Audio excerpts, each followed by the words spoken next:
আমাদের সংকল্পপত্রে যা আমাদের ছিল তার কিছু কার্যকর আমরা করেছি। উল্লেখযোগ্য বিন্দুগুলো বলে, জুন মাসের কিছু কর্মসূচি আছে যেখানে আপনাদেরও এই কর্মসূচি সফলতার ক্ষেত্রে আমি সহযোগিতা প্রার্থনা করে বক্তব্য শেষ করব। আমরা সরকারের আসার পরে প্রথম ক্যাবিনেটে ভারতীয় জনতা পার্টির যে ৩১৫ জন কর্মী আত্মবলিদান দিয়েছেন তাদের স্মৃতির উদ্দেশ্যে আমরা সরকারি স্তরে শোক প্রস্তাব গ্রহণ করেছি ক্যাবিনেটে। এই পরিবারগুলোর আমরা অর্থনৈতিক দায়িত্ব আমরা গ্রহণ করব ঠিক করেছি। তাদের একটি করে কর্মসংস্থান এই মাসেই আমরা তাদের দেব এবং মুখ্যমন্ত্রীর রিলিফ ফান্ড থেকেও তাদের ৫ লক্ষ টাকা করে দিয়ে এই রিলিফ ফান্ডের কার্যকর আমরা শুরু করি। দ্বিতীয়, আমাদের সবচেয়ে বড় ইস্যু ছিল সীমান্ত সুরক্ষা, অবৈধ অনুপ্রবেশকারী। আমরা বিএসএফ কে ল্যান্ড হ্যান্ডওভারের প্রক্রিয়া শুরু করেছি, প্রত্যেক দিনই ল্যান্ড দিচ্ছি। এখনো পর্যন্ত আমাদের যে ৫৫৬ কিলোমিটার জায়গাতে জায়গা জমি দিতে হবে, আমরা ১০০ কিলোমিটার মতো জমি হ্যান্ডওভার করে দিয়েছি। তার মধ্যে অগ্রাধিকার ছিল চিকেন নেক এলাকা আমাদের নর্থ বেঙ্গলে। আমরা সিএ এর আওতায় যারা পড়েননি সেই ধরনের অনুপ্রবেশকারী তাদেরকে ডিপোর্ট করার কাজ নিয়ম মেনে শুরু করেছি। একটি আইন ছিল ভারত সরকারের, সেই আইনে ওদেরকে জেলে না পাঠিয়ে সরাসরি বিএসএফ এর হাতে হ্যান্ডওভারের আইন ছিল, অন্য রাজ্যে কার্যকর করেছিল। এখানে এদেরকে জামাই আদর করে জেলে পাঠানো হতো। আমাদের ভাত, আমাদের কাপড়, আমাদের ওষুধ খেত, এরা আরামে ভিতরে বসে থাকতো। এবারে একবারে সরাসরি হোল্ডিং স্টেশন বানানো হয়েছে বর্ডারের জেলাগুলিতে। সেখান থেকে এখন অব্দি ৪,৮০০কে ওপার পাঠিয়ে দেওয়া হয়েছে। আর এখন আমার হাতে আছে হোল্ডিং স্টেশনে ৮৩৬ জন। ভারতীয় জনতা পার্টিতে কালেকটিভ লিডারশিপ, আমাকে যেদিন বিধায়করা মান্যবর অমিত শাহজির উপস্থিতিতে, মান্যবর মোহন মাঝিজির উপস্থিতিতে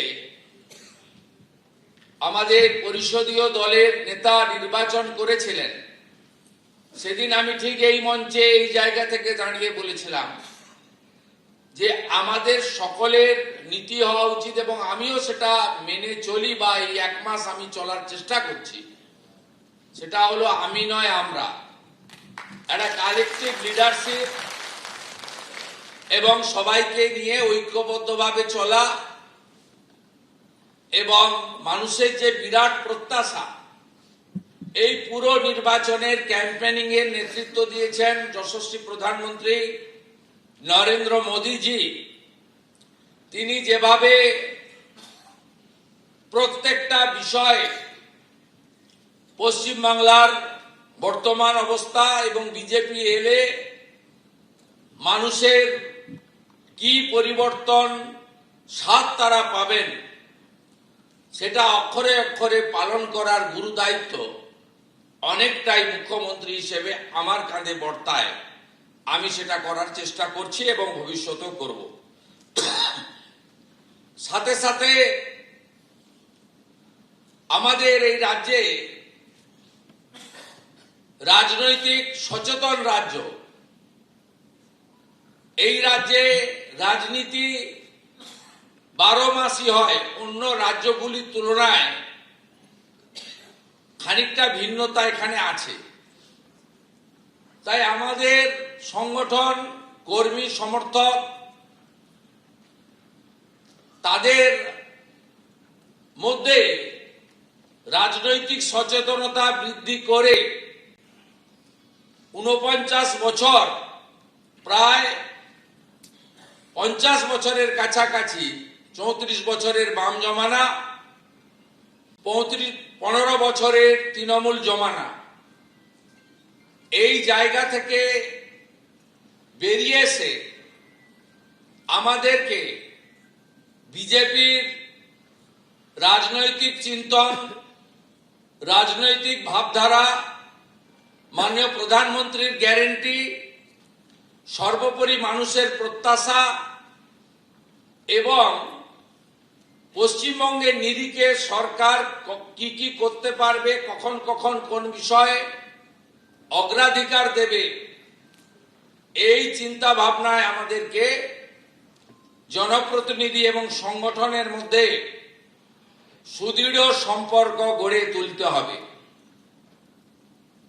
এবং ইতিমধ্যে সরকারের যে ক্রিয়াকলাপ কর্মকাণ্ড চলছে, যার ব্যাপ্তি আগামী দিনে আরো বৃদ্ধি পাবে, সমাজের সর্বস্তরে কল্যাণের জন্য আমরা যে কাজ শুরু করেছি, আমাদের সংকল্পপত্রে থাকা প্রত্যেকটা শব্দ, বাক্য, প্রত্যেকটা গুরুত্বপূর্ণ বিষয়কে আমরা পর্যায়ক্রমে প্রতিশ্রুতি পূরণ করতে চলেছি। এক্ষেত্রে আমি এই সরকারের নেতা হিসেবে ভারতীয় জনতা পার্টির সর্বস্তরের সংগঠনের সহযোগিতা প্রার্থনা করছি। এবিপি আনন্দ, এগিয়ে থাকে, এগিয়ে রাখে।